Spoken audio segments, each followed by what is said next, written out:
ஆன்மீக சொந்தங்கள் அனைவருக்கும் அன்பான மாலை வணக்கம். நாம் நம்மளுடைய சேனல்ல தொடர்ந்து நிறைய சுவாரஸ்யமான ஆன்மீகம் சார்ந்த தகவல்களை தாங்க பார்த்துட்டு வந்துட்டு இருக்கோம். அந்த வரிசையில் இன்னைக்கு என்ன பார்க்க போறீங்க அப்படின்னா, ஆண்டினுடைய கடைசி மாதமான டிசம்பர் மாதம் பிறந்திருக்கு.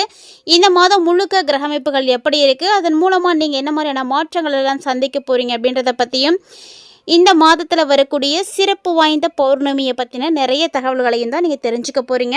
வீடியோக்குள்ளே போகிறதுக்கு முன்னாடி நீங்கள் இன்னும் நம்ம சேனலை சப்ஸ்கிரைப் பண்ணாமல் இருக்கீங்க அப்படின்னா மறக்காமல் சேனலை சப்ஸ்கிரைப் பண்ணிக்கோங்க. கூடவே பக்கத்தில் இருக்கிற பெல் சிம்பிளையும் கிளிக் பண்ணிக்கோங்க. அப்போ தான் நாங்கள் போடக்கூடிய வீடியோக்கள் எல்லாமே உங்களுக்கு நோட்டிஃபிகேஷனாக உடனுக்குடன் வந்தடையும். நீங்களும் பார்த்து பயன்பெறலாம். வாங்க வீடியோக்குள்ளே போகலாம். பொதுவாக ஒவ்வொரு மாதத்தில் வரக்கூடிய மாற்றங்களுமே அந்தந்த மாதத்தில் இருக்கக்கூடிய கிரக அமைப்புகளின் மூலமாக மட்டுமே ஏற்படுது. அதனால இந்த கிரக நிலைகள் எவ்வளவு முக்கியத்துவம் வாய்ந்தது, ஜோதிட ரீதியாக பார்த்தீங்க அப்படின்னா கிரக அமைப்புகள் ரொம்ப முக்கியம். இதில் இருக்கக்கூடிய நவகிரக செயல்பாடுகளை பொறுத்து தான் ஒவ்வொரு மனிதர்களுடைய தனிப்பட்ட வாழ்க்கையில் ஏற்படக்கூடிய இன்ப துன்பங்களானது இருக்குது. ஒரு மனிதனுடைய முக்காலத்தையும் தெரிஞ்சுக்க முடியுது அப்படின்னா அது ஜோதிடத்தின் மூலமாக மட்டும்தாங்க. இதில் ரொம்ப முக்கியம் என்ன அப்படின்னு பார்த்தீங்கன்னா, ஒவ்வொருத்தருக்குமே இருக்கக்கூடிய ஜனனகால ஜாதகம் தான். இந்த ஜனனகால ஜாதகம் இருக்குது அப்படின்னா ஒருத்தருக்கு என்ன நடக்கும், நடக்க போகுது, என்னெல்லாம் நடந்தது அப்படின்றத எல்லாத்தையுமே தெரிஞ்சுக்க முடியும். ஸோ அப்படி நம்மளுடைய வாழ்க்கையில் நடக்கக்கூடியதை, அதுவும் எதிர்காலத்தில் நடக்கக்கூடியதை கண்டிப்பாக யாராலையும் யூகிக்க முடியாது. அதாவது பார்த்தீங்கன்னா அடுத்த நொடி நிச்சயம் இல்லாதது. அப்படிப்பட்ட ஒரு வாழ்க்கையில் ஒருத்தருக்கு ஏற்படக்கூடிய நிகழ்வுகளை தெரிஞ்சுக்கிறது அப்படிங்கிறது சாதாரண விஷயம் கிடையாது. அதையும் கூட நம்மளால் தெரிஞ்சிக்க முடியுது அப்படின்னா அதுக்கு ஜோதிடம் மட்டும்தான். இந்த ஜோதிடம் யாருக்கெல்லாம் பிடிக்கும், ஜோதிடத்தின் மீது யாருக்கெல்லாம் நம்பிக்கை இருக்கோ அவங்கெல்லாம் மறக்காம வீடியோக்கு ஒரு லைக் பண்ணிவிட்டு வீடியோ தொடர்ந்து பாருங்கள். எங்கேயும் ஸ்கிப் பண்ணிடாதீங்க.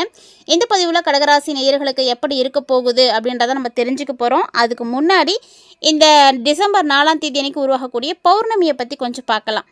பொதுவாக பௌர்ணமி அப்படிங்கிறது மாதம் மாதம் வரக்கூடியது தான். இருந்தாலுமே ஒவ்வொரு மாதத்தில் பௌர்ணமி வரும் பொழுதுமே தனித்துவத்தோடு தான் இருக்கும். அதனால தான் நல்ல நாள் பெருநாள் அப்படின்னா வழிபாடுகள் செய்யணும் அப்படின்னு சொல்கிறது. நம்ம தெரிஞ்சோ தெரியாமலோ வழக்கப்படுத்திக்கிட்டோம் அந்த நாளில் வழிபாடுகளுக்கு அப்படின்ற பட்சத்தில் நமக்கு நல்லது நடக்கும். தனிப்பட்ட முறையில் எல்லாரும் போயிட்டு தினசரி இந்த நாளில் கோவிலுக்கு போகணும், இந்த தீபம் ஏற்றணும் அப்படின்னு சொன்னோம்னா அதை செய்கிறது கிடையாது. ஆனால் ஒரு சில விசேஷ நாட்களில் யாரும் சொல்லாமலேயே நம்ம எல்லா விஷயங்களையும் செய்கிறோம். அது மாதிரி நம்ம செய்யும் பொழுது நமக்கு மாற்றங்கள் கிடைக்கும். அதனால தான் ஆலயங்களில் பௌர்ணமி அமாவாசை அப்படின்னா சிறப்பு பூஜைகள் வைக்கிறாங்க, எல்லாரும் கோவிலுக்கு போகணும் அப்படின்னு தோணுது. அந்த மாதிரியான எண்ணங்களை நீங்கள் அதிகரிக்க செய்யும் பொழுது, அதுவும் இந்த பௌர்ணமிலாம் பார்த்திங்கன்னா ரொம்ப சிறப்பு. பௌர்ணமி அப்படின்னாலே எல்லாருக்கும் தெரியும், திருவண்ணாமலை தான், கிரிவலம் போகணும். பௌர்ணமினாவே சிவ வழிபாட்டுக்கு உரிய நாள் தான். எப்படி இந்த பௌர்ணமி சிவ வழிபாட்டுக்கு உரிய நாளோ அதே மாதிரி இந்த கார்த்திகையும் அப்படி தான். இந்த கார்த்திகை மாதமும் சிவபெருமானுக்கு உரிய ஒரு மாதம்தான். கார்த்திகை மாதத்தில் வரக்கூடிய இந்த பௌர்ணமியில் நீங்கள் கிரிவலம் போகிறீங்க அப்படின்னா உங்களுடைய பாவங்கள் அனைத்தும் போகும்.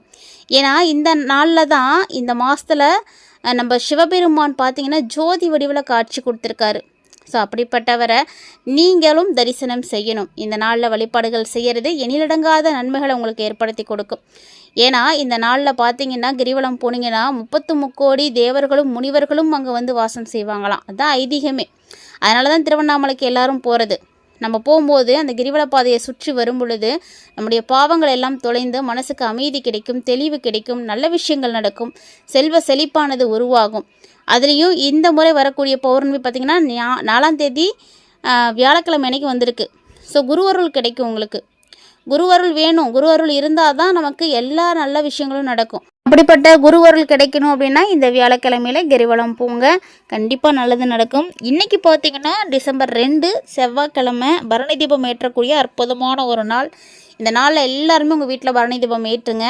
ஏன்னா பரணி தீபம் அப்படிங்கிறது நம்மளுடைய பாவங்களை போக்கக்கூடியது. தெரிஞ்சோ தெரியாமலோ செய்த பாவங்கள் எல்லாம் தொலைந்து போகிறதுக்காக தான் இந்த பரணி தீபம் ஏற்றப்படுது. கண்டிப்பாக ஒவ்வொருத்தருமே உங்கள் வீட்டில் ஏற்றணும். ஏன்னா பஞ்சபூதங்களுக்காக ஏற்றக்கூடியதனால 5 விளக்குகள் வைத்து ஏற்றுங்க. முதல்ல வாசலில் ஏற்றிடுங்க, அப்புறமா அதை வீட்டுக்குள்ளே கொண்டு பூஜை ரூமில் வச்சு வழிபாடு செய்யுங்க. இந்த மாதிரி நீங்கள் செய்கிறது பார்த்திங்கன்னா ரொம்ப நல்லது. அதுவும் இந்த கார்த்திகையில் செய்கிறது செவ்வாய்க்கிழமை அன்னைக்கு முருகப்பெருமானுக்கு உரிய நாளில் செய்யும் பொழுது 3 மடங்கு உங்களுக்கு பலன் கிடைக்கும். 1 இல்லை 2 இல்லை 3 மடங்கு பலன் கிடைக்கும். ஸோ அப்படிப்பட்ட இந்த ஒரு நல்ல நாளை மிஸ் பண்ணாதீங்க. இன்றைக்கி பிரதோஷமும் கூட. பிரதோஷத்தில் சிவ வழிபாடு செய்கிறது ரொம்ப நல்லது. அதனால் மறக்காமல் முடிஞ்சால் இன்றைக்கும் ஆலயத்துக்கு போயிட்டு வாங்க. ஸோ இந்த மாதிரி நிறைய விஷயங்களோட தான் இந்த பௌர்ணமியானது இருக்குது, பிறக்க போகுது. இந்த பௌர்ணமியை பற்றி இன்னும் நிறைய விஷயங்களை நம்ம வரக்கூடிய பதிவுகளை தொடர்ந்து பார்க்கலாம். அதுக்கு முன்னாடி இப்போது கடகராசி நேயர்களுக்கு எப்படி இருக்குது, இந்த டிசம்பர் மாதம் எப்படி இருக்க போகுது அப்படின்றத பார்க்கலாம். கடகராசி நேயர்களுக்கு பார்த்திங்கன்னா உங்களுக்கு இப்போ அஷ்டம சனியானது நடந்துகிட்டு இருக்குங்க.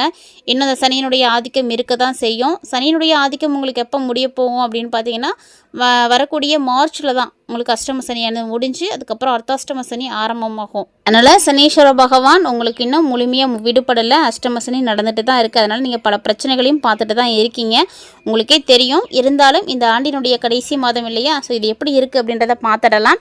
என்ன விஷயங்கள் உங்களுக்கு நல்லபடியாக இருக்குது அப்படின்றதையும் தொடர்ந்து பாருங்கள். அதாவது கடகராசி நேயர்களை பொறுத்த வரைக்கும் இந்த டிசம்பருடைய ஃபர்ஸ்ட்லேயே பார்த்தீங்கன்னா உங்களுக்கு நிறைய விஷயங்கள் நல்லபடியாக தான் நடக்க இருக்குது.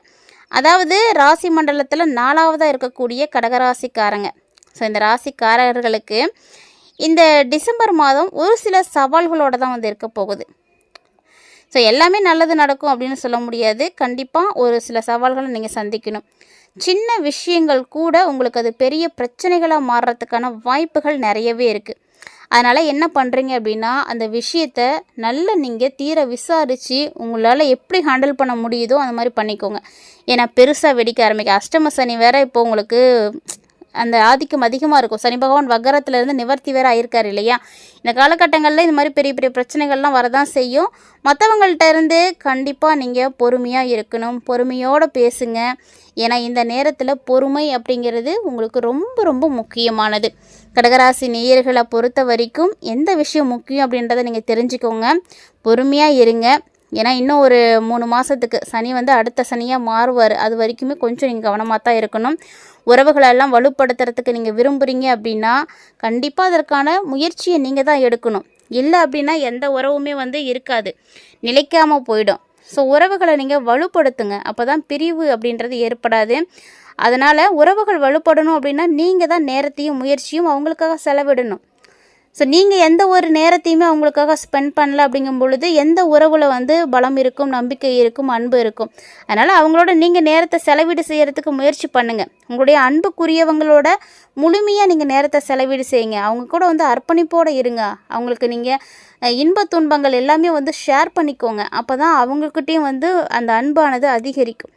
முடிஞ்ச அளவுக்கு அர்ப்பணிப்போட நேரத்தை நீங்கள் செலவிட முயற்சி செய்யுங்க. கடமைக்காகலாம் இருக்க வேண்டாம், சரிங்களா. உங்களுடைய அன்புக்குரியவங்க கிட்ட நீங்கள் எந்த அளவுக்கு டைம் ஸ்பெண்ட் பண்ணுறீங்களோ அந்த அளவுக்கு அவங்களுக்கு உங்கள் மேலே ஈடுபாடு அதிகமாக இருக்கும். ஒரு உறவு வலுவாக இருக்கணும் அப்படின்னா நம்ம நடந்துக்கக்கூடிய விஷயத்தை பொறுத்து தான். நமக்கு ஆபத்து அப்படின்னா கூட உடனே ஓடி வரணும், அந்த மாதிரியான உறவுகளை தான் நம்ம வளர்க்கணுமே தவிர நம்ம என்ன தான் செய்தாலும் வாங்கிக்கிட்டே இருக்கிறவங்களையும் பின்னாடி நமக்கு எந்த ஒரு உதவியுமே செய்யாதவர்களையும் வந்து நம்ம வந்து அன்பு காட்டுறதுனால பிரயோஜனமே கிடையாது. ஸோ அன்பு அப்படிங்கிறத எல்லாருமே வந்து மதிக்க கற்றுக்கோங்க. அதெல்லாம் விலை மதிப்பு இல்லாதது. ஒருத்தருக்கு கிடைக்கிது அப்படின்றத வந்து தொற்றுப்படுத்தாதீங்க. கிடைக்காதவர்களுக்கு மட்டும்தான் தெரியும் அன்பின் ஆழம் எப்படிப்பட்டது அப்படின்னு. ஸோ உறவுகளுக்குள்ள ஒரு நல்ல வலிமை வேணும் அப்படின்னா கண்டிப்பாக நீங்கள் அவங்களுக்காக நேரத்தையும் செலவீடு செய்யணும். மேலும் பார்த்திங்கன்னா இந்த காலகட்டங்களில் நேர்மறை சிந்தனைகள் மேலும் ஒத்துழைப்பு மூலமாக ஒரு சில கடினமான காலங்கள்லேருந்து கூட நீங்கள் விடுபட முடியும். இதுக்கு எல்லாத்துக்கும் காரணம் முன்னாடியே சொன்னது தான், அன்பு தான் அடிப்படையே. நீங்கள் எந்த அளவுக்கு அன்பாக இருக்கீங்களோ அவங்க தான் உங்களுக்கு ஒரு பெரிய பிரச்சனை வந்துச்சு அப்படின்னா முதல்ல ஓடி வருவாங்க. உங்களுக்கு வந்து அவங்க தான் உதவி செய்கிறதுக்கு வருவாங்க. அதனால் எல்லாருக்கிட்டையும் அன்பு செலுத்துங்க. அந்த அன்பை வந்து நம்ம ஒரு சில நேரங்களில் சிந்தித்தும் செயல்படுத்தணும். யாருக்கிட்ட நம்ம கொடுக்குறோம் அப்படிங்கிறது முக்கியம்தான். ஏன்னா அதனுடைய மதிப்பு தெரியாதவர்களுக்கு நம்ம அன்பு கொடுக்கறதுனால எந்த ஒரு பிரயோஜனமும் இல்லை. யாருக்கு அதனுடைய மதிப்பு தெரியுதோ அவங்கக்கிட்ட தான் நம்ம அந்த அன்பை வந்து கொடுக்கணும். ஸோ கண்டிப்பாக கடகராசிக்காரங்க இந்த காலகட்டங்களில் ரொம்ப கவனமாக தான் இருக்கணும். இந்த வருடத்தினுடைய இறுதி மாதம் அப்படின்றதுனால கொஞ்சம் அப்படி இப்படி இருக்கத்தான் செய்யும். இருந்தாலும் நீங்கள் பார்த்து நிதானமாக நடந்துக்கோங்க.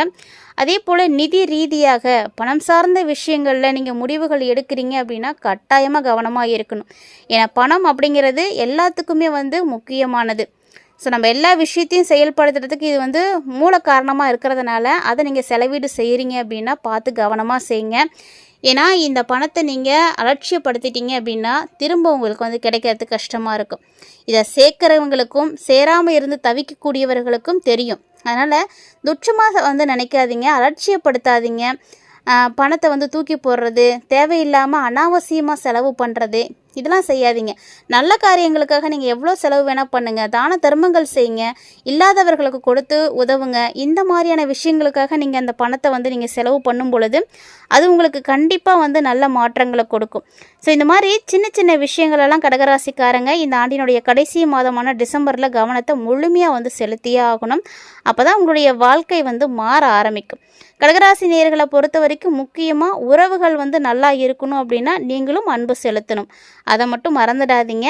அதே போல் இந்த மாதத்தில் நிறைய யோகங்களும் வந்து இருக்குது. அதனால் உங்களுடைய வாழ்க்கையில் ஏதாவது ஒரு வகையில் மாற்றம் கண்டிப்பாக இந்த டிசம்பரில் வந்து கிடைக்கும். முயற்சி பண்ணுங்கள் நல்லது நடக்கிறதுக்கு.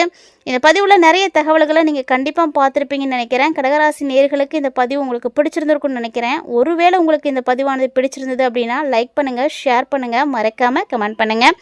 அதே நேரம் ஆரோக்கிய விஷயம் அப்படிங்கிறது ரொம்ப ரொம்ப கவனிக்க வேண்டிய விஷயம். ரொம்ப வெளிப்போடு இருங்க. குடும்ப வாழ்க்கையில் புரிதல், பொறுமை எல்லாமே வந்து இருக்கணும். அப்போ தான் சின்ன விஷயமா இருந்தாலும் உங்களால் சரி பண்ண முடியும்.